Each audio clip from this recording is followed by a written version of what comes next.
Ciao Bianconeri, welcome back to the All Juve Cast channel, and this is Buonanotte Bianconeri. Buonanotte for me, it might be Buona Mattina for some, but either way, welcome to the channel. My name is Alberto, and I'm going to go over some of the day's recap in the world surrounding Juve. Real quick, though, before we get into it, I just want to say a big thank you to all the followers from Twitter and the subscribers on YouTube. I want to do something good as we're coming into the holiday season, and I want to give away a kit. It will be over the YouTube channel, so please subscribe so that you don't miss out on that. And I'm going to ask a question, and I want you guys to comment right here on this video. Do you want it to be a vintage kit or one of the current season's kits? So comment on this video right here for which jersey you prefer the giveaway to be involved with. So moving on, the player ratings from the Derby della Mola, which was a wild one. Yeah, I gave a full recap with a great guest, a great friend of mine, Graham, on episode 125 of the All Juve Cast. And that is out now, also on my YouTube channel or wherever you listen to your podcasts, on Spotify, Podbean, iTunes. It's all there, but check that out for sure. But the ratings have come out, and I was actually shocked to see that Dybala had gotten the worst rating. These ratings sometimes are just wild, but Dybala is just getting thrashed by the newspapers. It is what it is. He's got to be way better. We know he's way better than that, but very shocked to see some of the ratings for guys like Chiesa, who actually I had on my man of the match, to be honest. I thought he was steady throughout, but shocked he got such a low rating. Shocked Danilo, because really I can only think of a couple errors that Danilo made. Shocked he had such a low rating, and Dybala, like Kulusevski, for me, was sticking out like a sore thumb as the worst. So it's very interesting when you see these ratings, and it's strange. Like, this one kind of hit me like, man, what did I actually watch? Wild. But the general consensus amongst the discussions, everybody seemed to share the same opinion that very hard done by, and couldn't really make sense of how you could rate Kulusevski the same as Chiesa in that one. The two were night and day. But some more of the aftermath. Pinsolio red card that came late as we were all celebrating the goal, I'm sure. But I guess he had said, why don't you go and disallow that goal too? Referring to the earlier goal scored by Juan Cuadrado that was called back due to Bonucci being offside. And that's just hilarious. Pinsolio is literally each one of us sitting there living our dream, basically having a front row seat to Juve all the time and getting to sit and banter with the other players. Absolutely hilarious. But Pinsolio, man, get a star for that. That's just hilarious. I absolutely love it. But we had some questions, and always get great feedback from the Juventini in regards to the podcast, but we can't always take on all the questions. So I wanted to pull up one that had come in that we didn't get a chance to tackle, but it's very good, and I think we should discuss it in terms of our midweek match coming up against Barcelona. All right, so basically, if you've got everyone's got their theory on how we should play, what should happen. We know that this two pivot thing is very it's frustrating to watch, because I think if you don't get that pairing right, it looks absolutely terrible. And I think Bentancur and Rabiot together, they're very similar. You're not going to get anything over the top. Arthur would have been a nice compliment, but I still think you need a three-man midfield. The other thing is Kulusevski, I believe, was intended to be that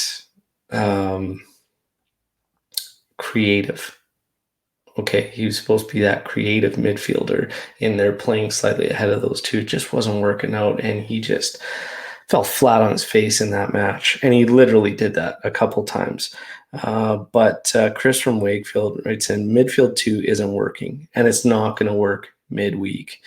Dybala is still off. It's not working. McKennie brings something that no one else brings. Should he play more? And this is just an awesome question with Juve Barca coming up. But for me, we talked about it on the podcast too on episode 125. But McKennie, for me, he needs to be in there. He shows he can contribute. He's an aerial threat. We've seen that through flashes throughout some of his appearances throughout the season already, but he can get involved up the pitch. But his energy and his work rate is huge, and we absolutely need that in the middle. I would go with 3 across the middle. It looks like Juve and Barca. Okay, it looks like Juve is probably going to most likely line up as it's already starting to get posted on what we're going to see, and it's probably going to be that 4-4-2 base that turns into like a 3-4-1-2 in attacking. It's tipped that Kulusevski will start again. Chiesa should start on the left. It looks like probably across the back going to get Sandro, Cuadrado, De Ligt, and Bonucci. Morata, Ronaldo lock up top. The middle is the question mark. And for me, Weston McKennie, I would play him. Absolutely, 100%. Again, I think we need 3 across the middle. The only issue is that turns this into a true 3-5-2 if you're going to do that, unless Pirlo switches out, which I can't see him doing it. You could go 4-3-3. I just don't see him doing it. 3-5-2, it would work. It could still turn into this 3-4-1-2 with one of them advancing, or you could advance 2 and keep one back, like McKennie, who can win the ball and has a great defensive work rate. So he's got options to go there, but this 2-man pivot, when we try to use one attacker from either wing to push forward, it stretches those 2 out on counters. But against Barca the last time out, and I know that there's a lot of posts today that come out that had people getting their hopes up basically with the players that they're going to be missing. Well, look, they were ripe for the picking the last time we played them. Okay, and Juve's hit and miss. We don't know what we're going to get. And there's a lot of discussion currently right now on, has Pirlo's Juventus progressed? And is there any progress? What's going on? Well, I said yes, that they do progress, but I got to clarify, the only reason I believe we have progressed is only in one facet, which is learning who needs to play at what position and where in Pirlo's setup. I think we've only learned how and where to utilize certain guys. That's the only term in terms of how we've progressed. The overall attitude, the overall play, the tempo, all that still needs to be worked on. The good news is that it was nice to hear that Bonucci and I guess a couple other guys had a little shakeup at halftime of the Derby della Mola and brought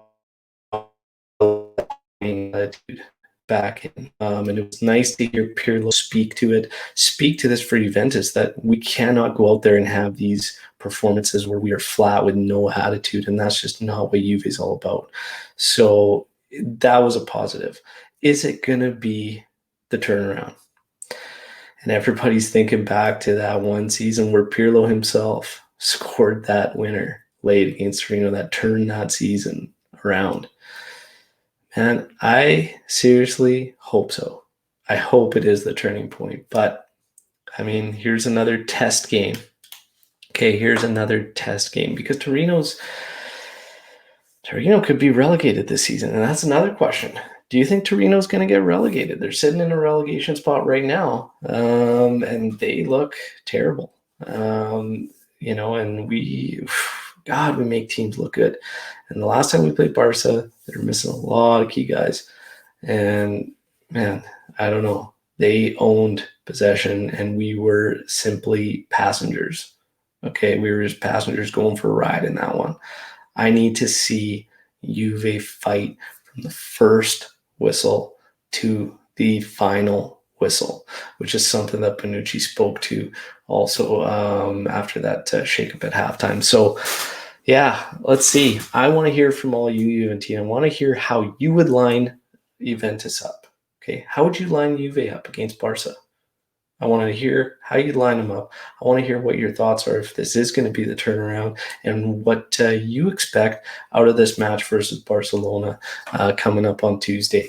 We're going to get a wave of news tomorrow as, tomorrow will be Monday, the day prior. I will come back with another episode of Buonanotte Bianconeri. We will recap the day's news and see where we stand going into the match the following day. So, hit me with your lineups. Hit me with what kit you guys want to be part of that giveaway. And we will talk soon. As always, Forza Juve, fino alla fine. Buonanotte Bianconeri.